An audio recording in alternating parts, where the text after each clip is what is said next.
Hey everyone, thanks for joining us today as we explore Highway 395 to Bishop, California.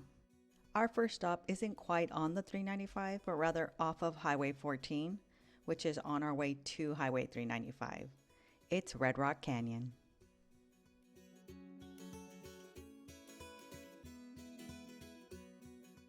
The canyon's formation is a combination of erosion, tectonic uplift, and oxidation of iron minerals.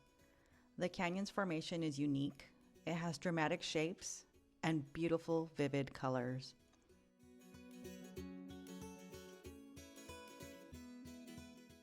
Because Red Rock was our first stop, we were there really early and the visitor center was closed. The visitor center is actually open Friday to Sunday between 9 and 5. Regardless, we were still able to enjoy the amazing views. All right, here we go. Welcome to the Eastern Sierra Scenic Byway. For our next stop, you might want to use your Google Maps, otherwise you might miss the exit. We're here at Fossil Falls. Fossil Falls is a great place to stop. Enjoy the scenery, stretch your legs, and walk a little bit. The trail is only 0.21 miles, and you'll see the rock formation, which was sculpted from the lava and the glacier water.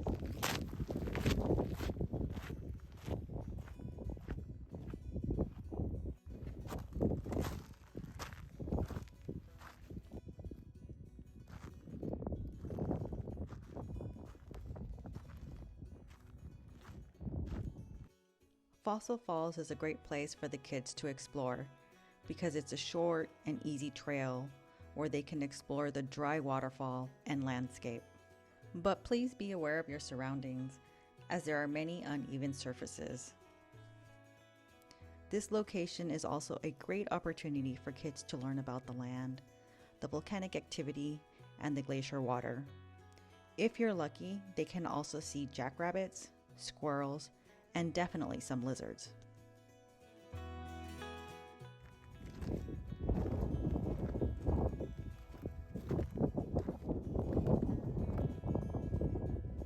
As we head out, just remember this is always a great stop and it's right off of Highway 395. For our next stop, we are here at the Museum of Western Film History. I'm actually so excited to go inside and check it out. As soon as we walk in, we were greeted by a graboid from the movie Tremors. Tremors.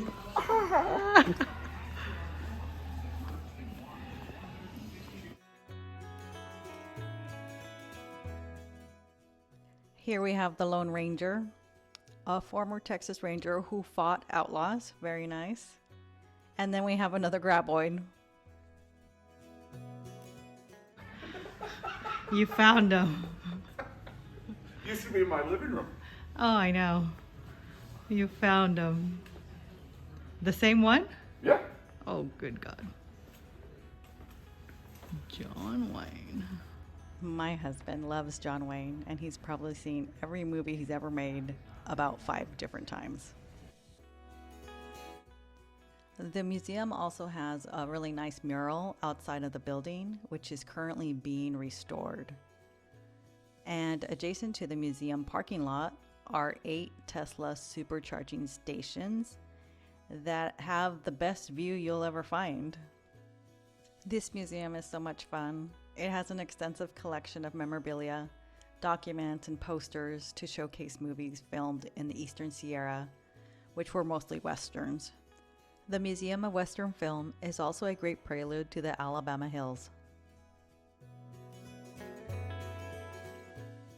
The film locations on Movie Road are one of the most photographed and a great way to experience the film sets.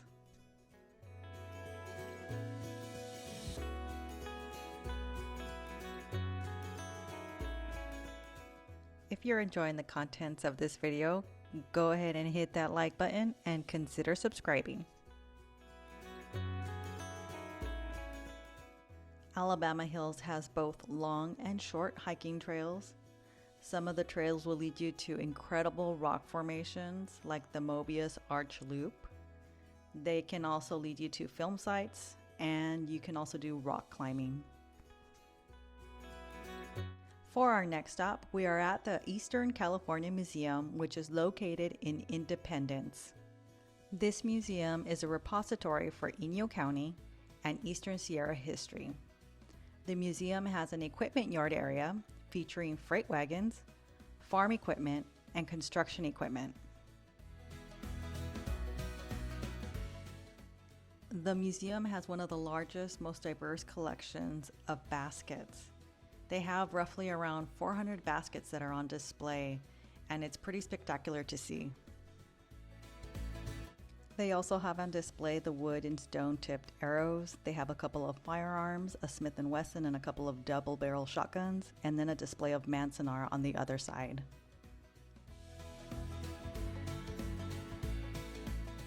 Speaking of Manzanar, for our next stop, we're visiting what was once called the Manzanar War Relocation Center, now recognized as the Manzanar National Historic Site, which is located in the Owen Valley near Lone Pine. This visitor center is open Friday to Monday between the hours of 9 and 4:30, with the grounds open sunrise to sunset. The level of depth and insight this museum has was very profound. Although imagining what it was like to live here is very different from true life experiences. They considered it basically a concentration camp.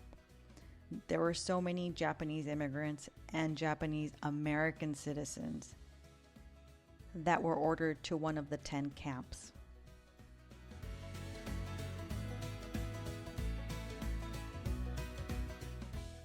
This is a scale model of what Manzanar would have looked like with a population of approximately 10,000 people. That's pretty significant.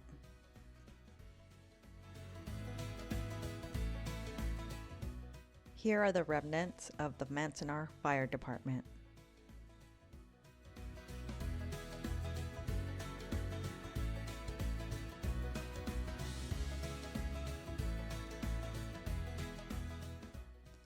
One of the things that we noticed in the museum was the special care and attention that the people put into their gardens. So I think that's one of the reasons why this visitor center is restoring the apple orchards, the rose garden, and Merritt Park.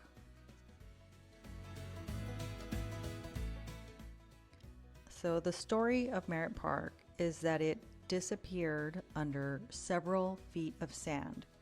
And in 2008, the children and grandchildren of the Japanese immigrant who created the park returned to the park to assist in unearthing the park. And although there's no water flowing, it's still a testament to the beauty that was created at this camp.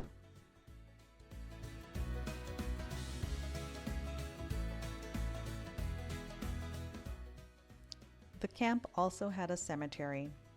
I believe 15 men, women, and children in total were buried here. 9 were relocated after the war, and 6 remain.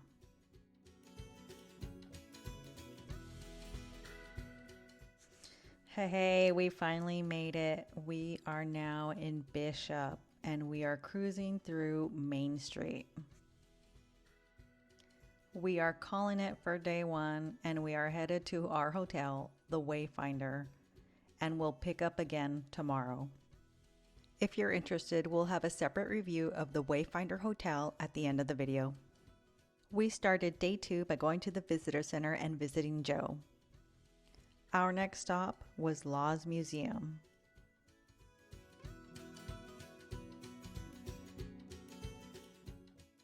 Law's Museum is on 11 acres and it has indoor and outdoor exhibits, including the original depot and steam locomotive.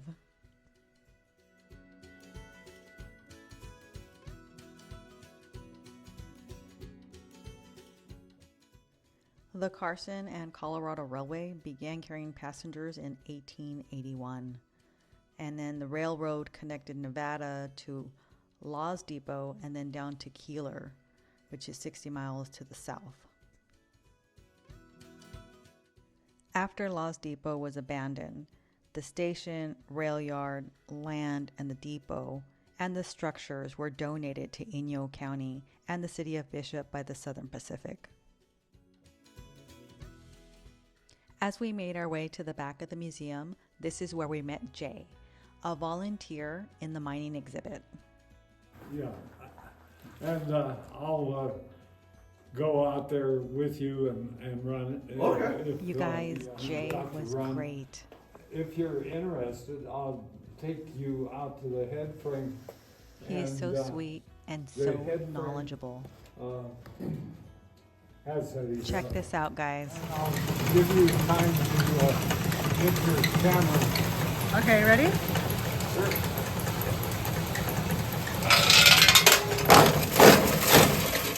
Did you see that? That's awesome. Idea of how this thing works. Wow. Have you guys found this out here clearing brush?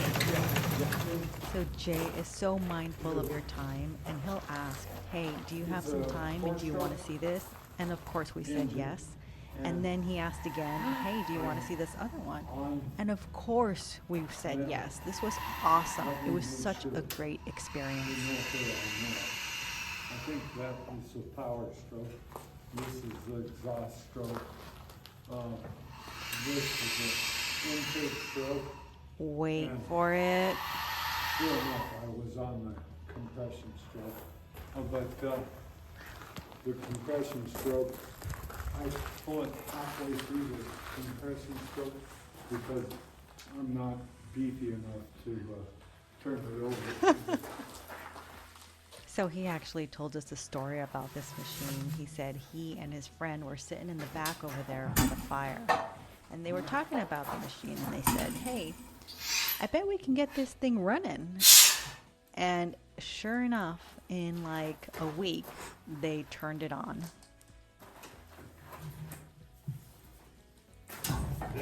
Oh! Wow.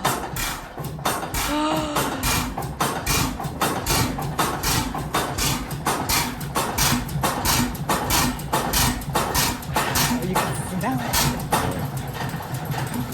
Look at that.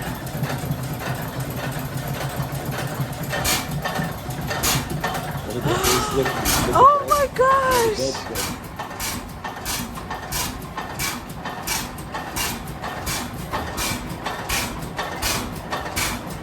What? That is so cool.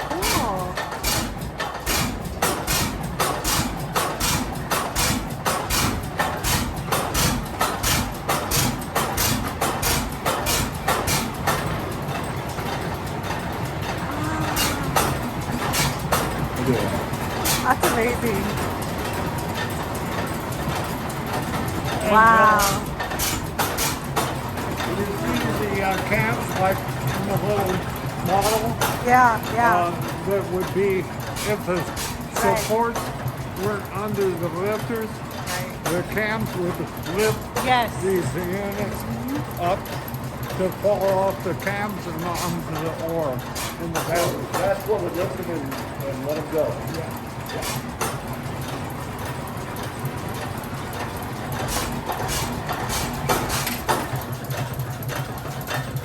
Wow.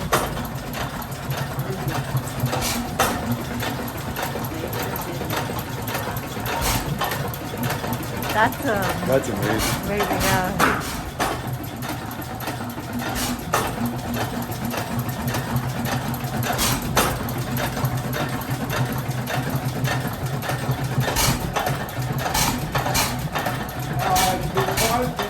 They also showed us this mine replica that they built almost 18 to 20 years ago.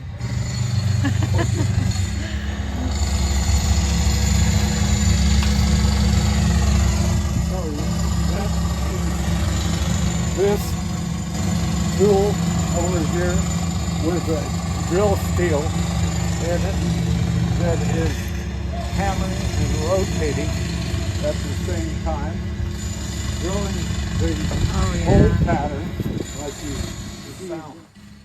Here's something else that we I know there's fire in the hole.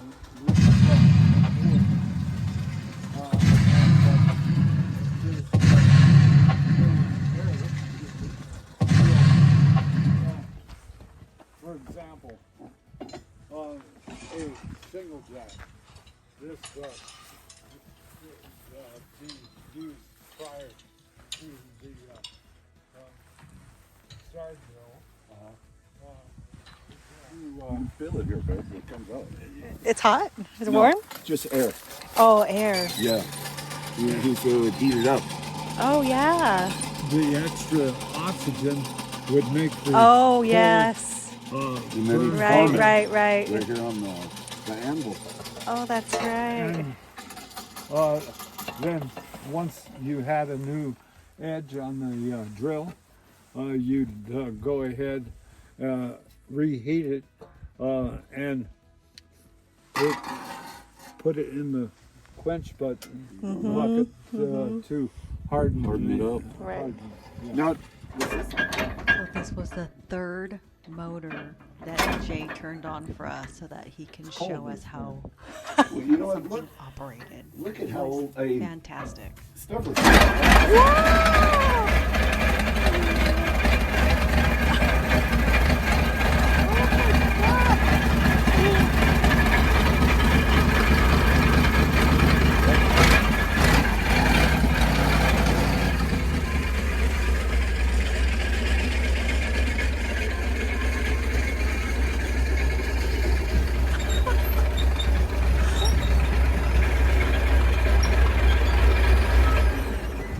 Wow.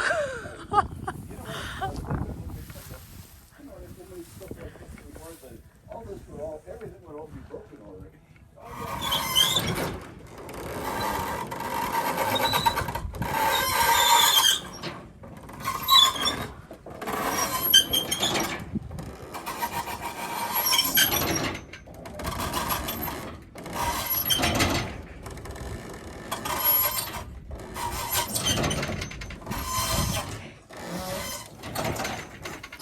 So how do you control that when you're letting it back down?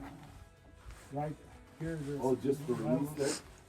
and you release the clutch, and then the band brake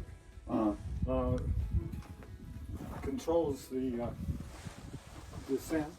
I wonder how long those horses lasted. Right. You be my mule.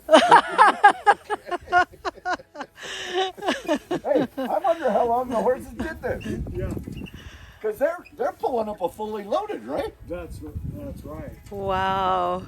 Babe, That's cool. I know. That's really neat. We had such a great time at Law's Museum, and it was all thanks to Jay. When you plan your visit, make sure you call the gift shop or the reception office to see if Jay's available. He's a terrific guy, and all he wants to do is share his knowledge and the history of mining. We really enjoyed our time here, and it was one of the highlights of our trip.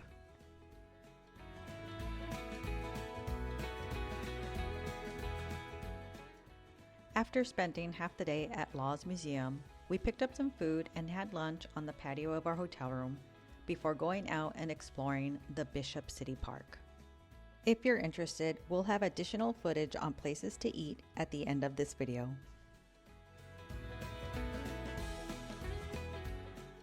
This park is located in the center of Main Street, right across the street from the Wayfinder Hotel.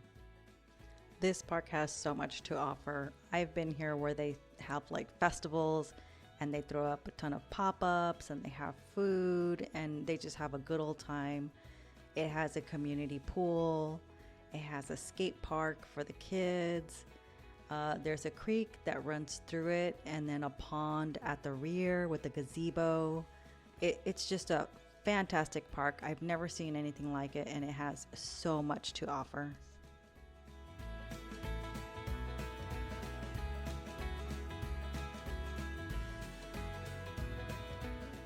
Kids can come and play in the playground. There's baseball fields. They have this workout center where you can exercise.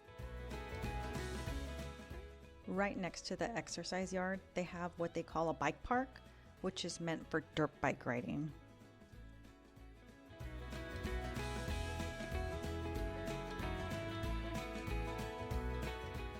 And behind the bike park, you're going to find the soccer fields. This concludes day 2, and we'll pick it up again tomorrow. For our next stop, we are hiking at Happy and Sad Boulders. So to get to the starting point of the hiking trail, there's a 2-mile gravel road. It's not bad, it just takes a little while. You have to go slow and you'll be there in no time.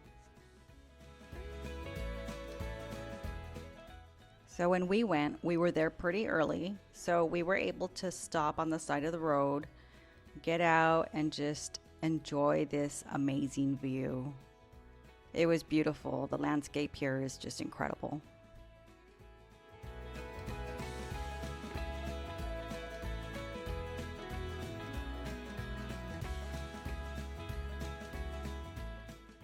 Happy and Sad Boulders are located in what they call the volcanic tableland. So the first stop is Happy Boulders, and then if you keep going around the mountain, you reach the Sad Boulders. The hike in is about a mile long. It's a 2-mile round trip. The first portion of the hike is the hardest because it's an uphill hike, but once you can get past that initial uphill portion, the rest of it is pretty level and easy to get through.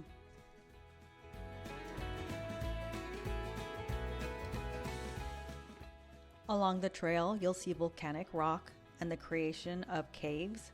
The rock formations have cracks and grooves, and they also have underhangs, which is what attracts climbers. This location gets thousands of climbers every year. When we went, we didn't know because we were going for the hiking trail, but it's really interesting to see the climbers hiking in with their packs.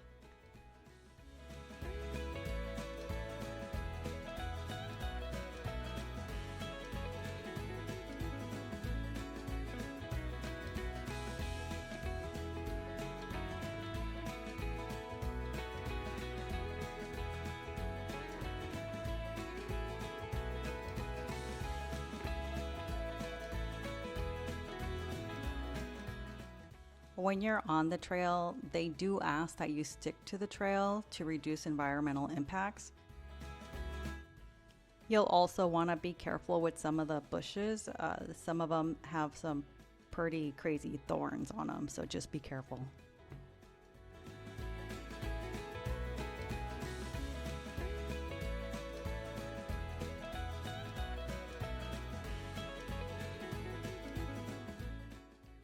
As we continued on the 395 North, we took a moment and stopped to admire Crowley Lake.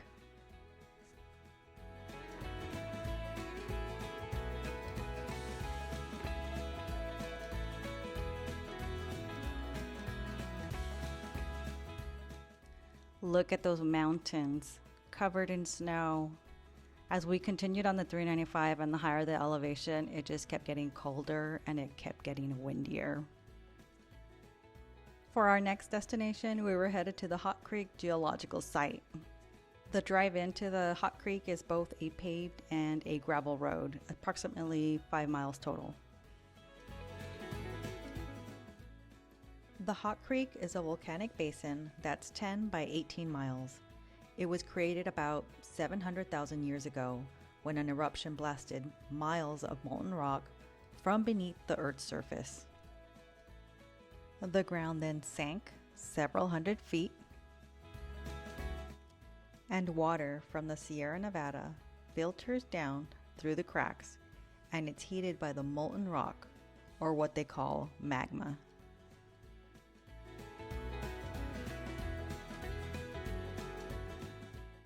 And whatever you do, do not go in the water. The temperature in the water changes so fast, you can see the boiling water bubble up from the creek, along with the steam that's emerging from the turquoise pools. It's pretty incredible. Our next stop is Convict Lake.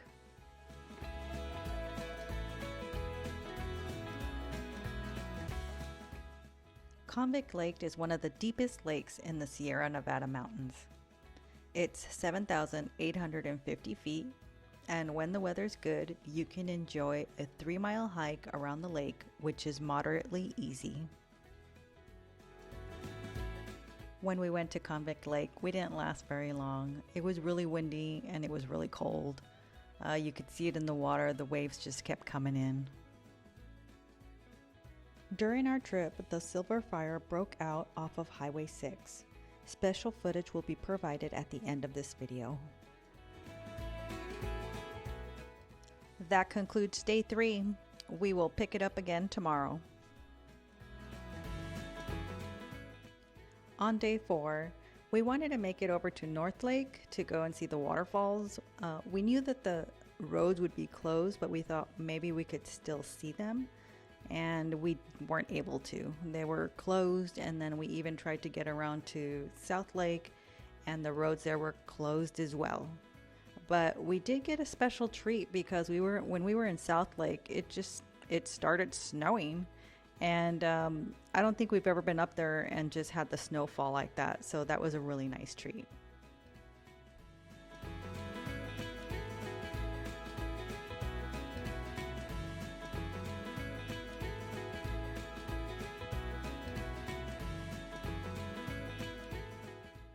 Thanks for joining us as we explored Highway 395 to Bishop, California.